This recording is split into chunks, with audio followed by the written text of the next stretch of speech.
फक्त 1 चमचा dishwash liquid आणि तुमच्या घरातील संपूर्ण भांडी तुम्ही 1 चमचा डिशवॉश लिक्विडने साफ करू शकता।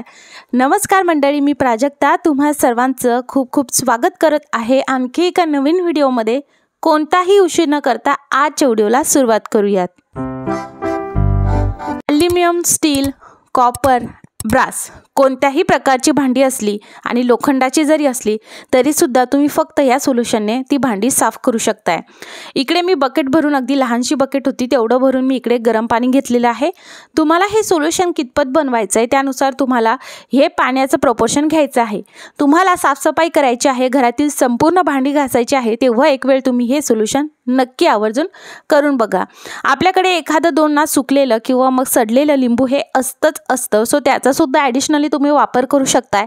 कारण आपण डिशवॉश लिक्विड फार कमी घेतोय त्यामुळे लिंबू टाकलं तर काय होईल, भांड्यांवरचे जे चिकट चिवट डाग झालेले असतात ते निघण्यास खूप मदत होते आणि लिंबामुळे भांड्याला एक चांगला असा स्मेल सुद्धा येतो। त्यामध्ये जर काही दुर्गंधी येत असेल, बऱ्याचदा खरकट वगैरे आपल्या भांड्यामध्ये राहतं तर दुर्गंधी येते, तर अशा वेळेस लिंबू ती दुर्गंधी घालवण्यास सुद्धा खूप मदत करते। त्यामुळे तुम्ही 1 ते 1.5 लिंबू एवढ्या पाण्यासाठी वापरू शकता। माझ्याकडे असे सुकलेले लिंबू होते, मी त्याचाच वापर करत आहे। आता बऱ्याचदा ना आपण डिशवॉश लिक्विडचा वापर करतो, पण ऐन वेळी आपलं डिशवॉश लिक्विड हे संपलेलं असतं आणि आपल्या वेळेस जवळ जे आहे काहीच नसतं। मग अशा वेळेस तुम्ही काय बरं करायचं ते सांगत आहे। सो इकडे तुम्हाला घ्यायचं आहे 1 चमचा डिशवॉश लिक्विड। तुम्ही बघू शकता माझं जे बॉटलमधलं डिशवॉश लिक्विड आहे साधारणतः 1 चमचा सुद्धा ते निघत नाहीये, अर्धा चम्मच झालेला आहे। सो आता मी त्यामध्ये पाणी टाकून हे ॲड करत आहे। तुम्हाला फक्त 1 चमचा इकडे डिशवॉश लिक्विड लागणार आहे। डिशवॉश लिक्विड तुम्ही वापरत नसणार, साबणाचा वापर करत असणार भांडी घासण्यासाठी, तर साबण थोडंसं ग्रेट करून यामध्ये टाकायचं आहे। ऑलरेडी आपण गरम पाणी घेतलेलं आहे त्यामुळे साबण हे व्यवस्थितरित्या यामध्ये वितळून जातं। आता तुम्ही बघू शकता आपण 2 इन्ग्रेडियंट यामध्ये टाकले आहे, व्यवस्थितरित्या मिक्स करायचं आहे। आणि अजून एक सांगणार आहे, ही जी काही भांडी आहेत ही कशा प्रकारे तुम्ही घासू शकता किंवा मग बऱ्याचदा अशी सुद्धा तक्रार येते की सोल्युशनने भांडी धुतल्यानंतर जी तांब पितळची भांडी आहे काळपट होतात, पण असं काहीच होणार नाहीये। तुम्हाला घ्यायचं आहे पितांबरी पावडर, साधारणतः 2 चमचे। आता इकडे बघा, मी जेही तुम्हाला सांगणार आहे त्यामुळे तुमची भांडी बिलकुल काळी होणार नाही।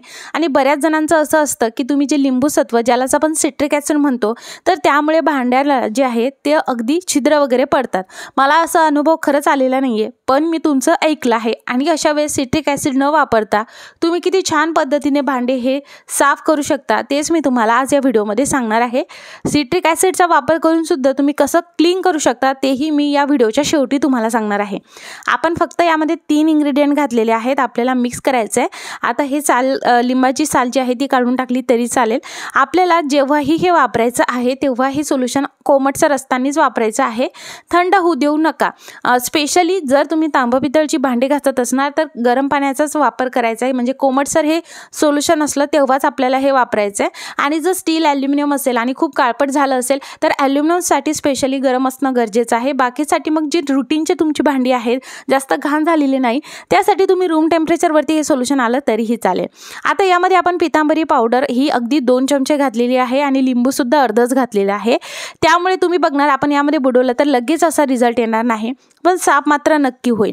त्यामुळे जर तुम्हाला लगेच असा न घासणीचा वापर करताना हात लावता जर तुम्हाला रिझल्ट हवा असेल तर तुम्हाला यामध्ये पितांबरी पावडरचं प्रमाण जे आहे ते वाढवावं लागेल आणि लिंबाचं प्रमाण सुद्धा वाढवावं लागेल। अशा पद्धतीने तुम्ही जे काही तुमचे तांब पितळची भांडी आहे, तुम्हाला जर हात वगैरे काहीच लावायचं नसेल तर ह्या सोल्युशनमध्ये तुम्ही डीप करून ठेवू शकता, इझिली निघतात। मी अगदी लगेच काढलंय आणि एकदम सॉफ्ट घासणी घ्यायची आहे, तुम्हाला जास्त काहीच घासायची गरज लागणार नाहीये। आणि असंही आपण जी काही लिंबाची साल होती ना ती अगदी बाजूला ठेवली होती, सो त्याचा सुद्धा तुम्ही वापर करू शकता। जेव्हाही तुम्ही ह्या सोल्युशनचा वापर करत आहात, तांब पितळाची स्पेशली भांडी घासत आहात, तर तुम्हाला एक गोष्टीची काळजी घ्यायची आहे की हे झाल्यानंतर लगेच एकदा जे आहे पूर्ण घासणीने घासून घ्यायचं आहे। म्हणजे डिशवॉश लिक्विडचा वापर करून म्हणा किंवा मग भांडी घासण्यासाठी साबणचा वापर तुम्ही करत असणार, त्याने पटकन हे भांडे घासून घ्यायचं आहे आणि लगेच कपड्याने पुसून घ्यायचं आहे। तुम्ही बघणार अगदी तुम्हाला जे काही काळवटपणा जाणवतो की काही सोल्युशन तुम्ही बनवलं आणि त्यानंतर तांब पितळची भांडी साफ केली, असं काहीच होणार नाही, याची गॅरंटी मी घेत आहे, तुमच्यासमोर तुम्हाला सांगत आहे। तुम्ही बघू शकता किती क्लीन हे निघालेलं आहे। सो अशा पद्धतीने तुम्ही तांब पितळची भांडी या सोल्युशनने साफ करू शकताय। एक सोल्युशन बनवलंय आणि घरातील सर्व प्रकारची भांडी आपण साफ करू शकतो, यापेक्षा वेगळं काय असणं, नाही का? आता चला ॲल्युमिनियमची भांडी कशी साफ करायची तेही सांगते. ॲल्युमिनियमच्या भांड्यावरती जर खूप काळपट थर साचला असेल, काळे चिकट झाले असतील, अशा वेळेस कसं करायचं, तर जेवढे ॲल्युमिनियमची भांडी तुमच्याकडे आहे त्यामध्ये थोडं थोडं सोल्युशन असं टाकून ठेवायचं आणि त्यानंतर 2 मिनिटांनी जी काही घासणी तुम्ही सॉफ्ट घासणी वापरत असणार किंवा एक काळपट अशी घासणी भेटते, त्याने स्क्रॅचेस वगैरे येत नाही, त्या घासणीचा वापर करून तुम्हाला ॲल्युमिनियमची भांडी घासून घ्यायची आहे. आता जर तुम्ही म्हणत असाल की तुम्हाला हात न लावता जर हे करायचं आहे किंवा मग घासायचीही गरज नाही, तर अशा वेळेस तुम्हाला या सोल्युशनमध्ये 2 चमचे सिट्रिक ॲसिड, ज्याला लिंबूसत्व म्हटलं जातं, ते टाकायचं आहे. बरेच कमेंट येतात की हे लिंबूसत्व मिळतं कुठे, तर कोणत्याही किराणा मालाच्या दुकानात तुम्हाला हे लिंबूसत्व इझिली मिळून जाईल. त्याचबरोबर जी रोजची वापरातली भांडी आहे त्या घासण्यासाठी सुद्धा तुम्ही या सोल्युशनचा वापर करू शकता. तुम्ही बघू शकता तुमच्या समोरच मी ही भांडी घासलेली आहे. स्टील, ॲल्युमिनियम, कॉपर, ब्रास आणि आयर्नची भांडी तुम्ही याच पद्धतीने घासा आणि तुम्ही चकाकी बघू शकता, खूप क्लीन निघतात, खूप स्वच्छ निघतात.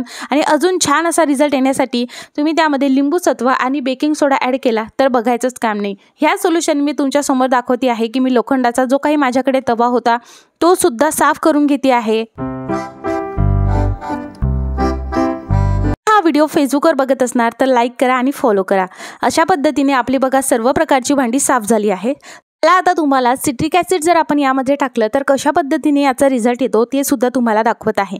सिट्रिक ॲसिड म्हणजे लिंबूसत्व 2 फॉर्ममध्ये मिळतं, एकतर साखरेसारखं क्रिस्टल फॉर्ममध्ये आणि एक म्हणजे पावडर फॉर्ममध्ये. तुम्हाला बाजारामध्ये जेही भेटलं ते तुम्ही इकडे घेऊ शकता. आपल्याला 1 ते 2 चमचे हवं आहे. इथे माझं सिट्रिक ॲसिड संपलं होतं, सो मी अर्धा चमचा इकडे घातलेला आहे. त्या सोल्युशनसाठी 2 चमचे आपल्याला सिट्रिक ॲसिड लागेलच. पण एक गोष्ट नक्की की इकडे आपलं जे काही सोल्युशन आहे म्हणजे पाणी जे आपण बनवलं आहे, तर पाणी जेव्हा घेतोय तेव्हा गरमच असायला हवं, तेव्हाच रिझल्ट येईल. स्टील, ॲल्युमिनियम आणि सगळ्या प्रकारची भांड्यांसाठी तुम्हाला आता हे एकदम बेस्ट सोल्युशन तयार झालं आहे. आता मी तुम्हाला इकडे करून दाखवते. कॉपर, ब्रास तुम्ही काहीही क्लीन करू शकताय. तुम्हाला फक्त ह्या सोल्युशनमध्ये हे बुडवायचं आहे आणि खूप छान पद्धतीने क्लीन निघतं. हे तुम्ही जर म्हणत असणार की नंतर काळपट पडतील, तर त्यासाठी तुम्हाला काही गोष्टींची काळजी घ्यावी लागते. जेव्हाही तुम्ही या सोल्युशनमध्ये हे डीप करत आहात, डीप केल्यानंतर लगेचचं डिशवॉश लिक्विड किंवा जी भांडे घासायचं साबण असतं त्याने लगेच हे घासून घ्यायचं आहे. घासल्यानंतर लगेच स्वच्छ अशा सुती कपड्याने पुसून घ्यायचं आहे आणि नंतर त्याला पूर्णपणे ड्राय होऊ द्यायचं आहे. बिलकुल काळपट होत नाही, एकदा नक्की करून बघा. ती वेगळी गोष्ट आहे की आपण फक्त सिट्रिक ॲसिडनेच जेव्हा हे काही तांबं पितळची भांडी आहे ती स्वच्छ करतो तेव्हा काळपट होतात, तेव्हा नक्कीच काळपट होतात, ते मीही मान्य करते. पण अशा पद्धतीने व्यवस्थितरित्या केलं तर भांडी काळपट पडत नाही. स्मार्ट पद्धतीने आपण कामे केली तर वेळेची बचत होते, पैशांची सुद्धा बचत होते. तुम्ही बघू शकता फक्त 1 चमचा डिशवॉश लिक्विड आपण वापरलेला आहे आणि कधी कधी ॲक्सिडेंटली असं होतं सुद्धा की आपल्या याच्यामध्ये अवेलेबल सुद्धा नसतं. सो अशा पद्धतीने तुम्ही नक्की एकदा ट्राय करून बघा. व्यवस्थितरित्या नंतर घासून घ्यायचं आहे आणि स्वच्छ कपड्याने पुसून घ्यायचं आहे. तुम्हाला या रिलेटेड काहीही शंका असतील कमेंटमध्ये विचारू शकताय. फेसबुकवर बघत असणार तर नक्की लाईक करा, फॉलो करा आणि नवीन असाल तर लाईक करून पटकन चॅनलला सबस्क्राईब करून बेल आयकॉन नक्की ऑल करा. असेच नवनवीन व्हिडिओज मी तुमच्यासोबत घेऊन येत राहते.